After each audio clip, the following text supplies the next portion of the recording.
Hey guys, what's up? It's Jack with the Worship Resource.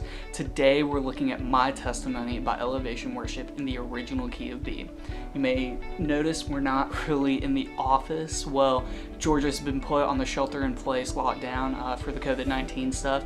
And so what we want to do during this time is we want to encourage you to stay at home, stay safe. Hey, this is a great time to practice. We have some resources over on our page to help you with that. But a couple of things about this video. So one, I am using the Kemper.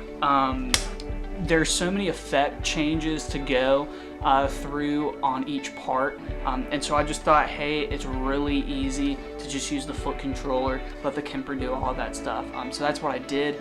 But if you just have a really high gain drive, a good delay, and tremolo, that's really all you need for the song to get by.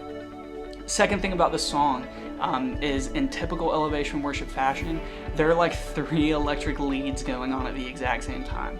And so what I did was I broke them down into a really distinct lead part and a really cool rhythm part.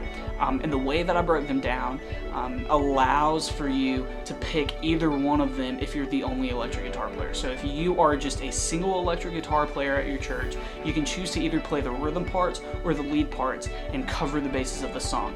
It's a really cool song. We hope you enjoy, and as always, we appreciate you guys.